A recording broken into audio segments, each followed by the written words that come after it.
Hi, it's Chris from Implied Music. Epic music uses ostinatos, or I really should say, since it's an Italian word, ostinati. An ostinato is a repeated melodic figure that persists in a single voice. It adds propulsion, animation, and excitement to a chord progression, but they can be hard to manage when the chords are unpredictable or are moving around. So we'll take a look at that today.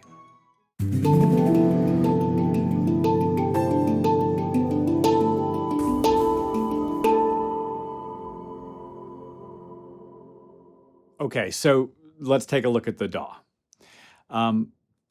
I've got a chord progression here that I've recorded ahead of time, and I love it. Let's listen.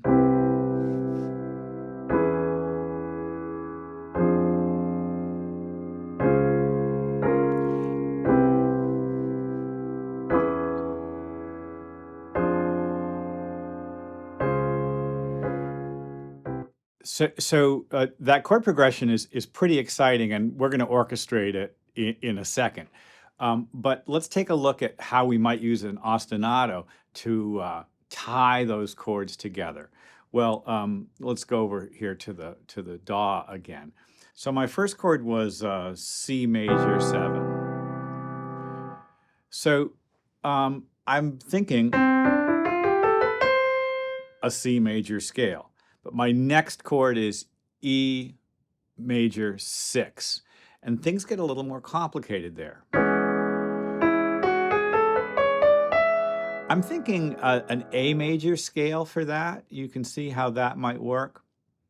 The next chord, F minor 6. I guess there's a B flat in it probably, right?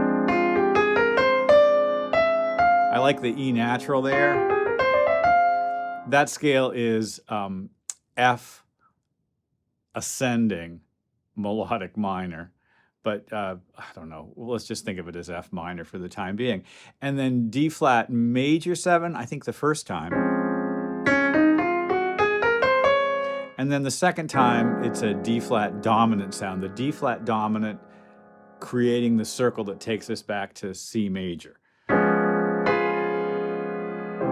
Some people call that a tritone substitution. Well, for the D flat dominant, I need a slightly different scale. So what I've been playing around with as I contemplate my ostinato is a figure that, that will include important tones from each of the chords. So I'm thinking something along the lines of, for the C major chord, you see what I'm doing? I'm cascading down. C, B, G, E. Now, what I want to do is keep these voices as stable as possible. I suppose when I go to E major 6, I could go up to E and play the same thing, cascading off the root. But it's just not that interesting to me, so C,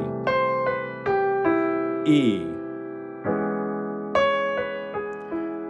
I adapted the C to C sharp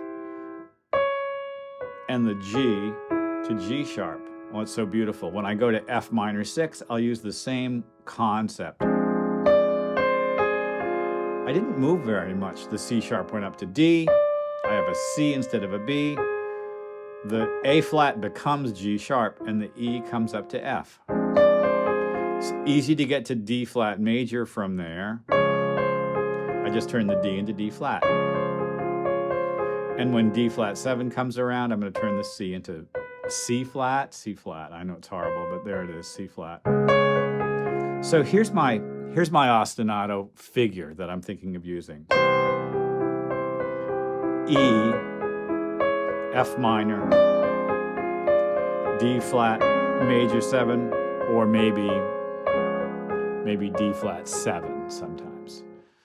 So let's hop back to the beginning of my sequence. I've created a small orchestral arrangement and still haven't put in the ostinati yet.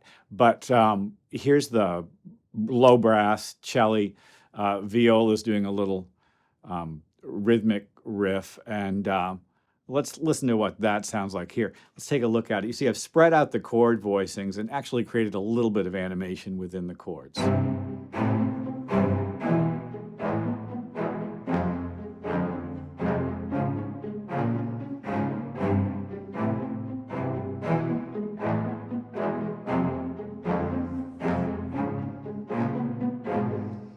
I've sort of used a rock and roll trick of taking the fifth of the chord and moving it up a step and back down again for each of those rhythms.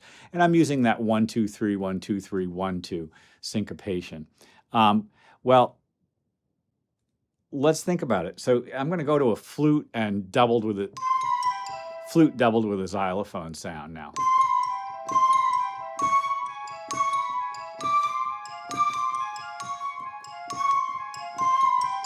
That's super fun. All right, let's record it and see what we get.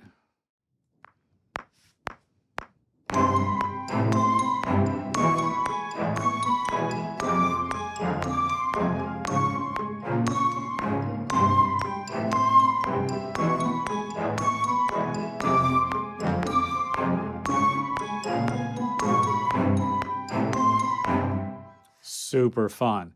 So here it is, and I got to say, what I'll usually do with orchestral music like this is use a very light quantization, maybe 50 or 60%, with one exception. The first note of the region really wants to be quantized at 100%, or at least be inside the region so that it plays back on the loop.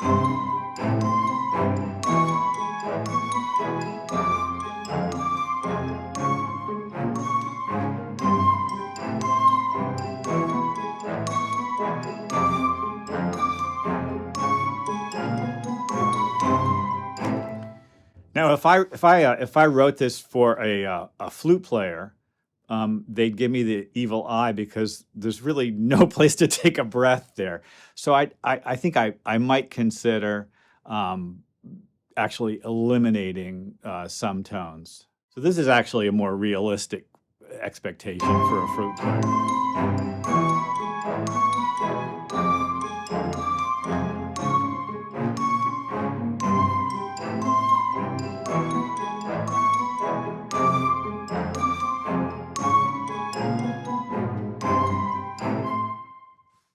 Find a melodic fragment that you like and then conform it to the scale as the chords change underneath. It's a powerful tool. I hope this was useful. Like and subscribe, leave a comment. It turns out that comments are great for the life of a video. And I'll see you next time. Thanks.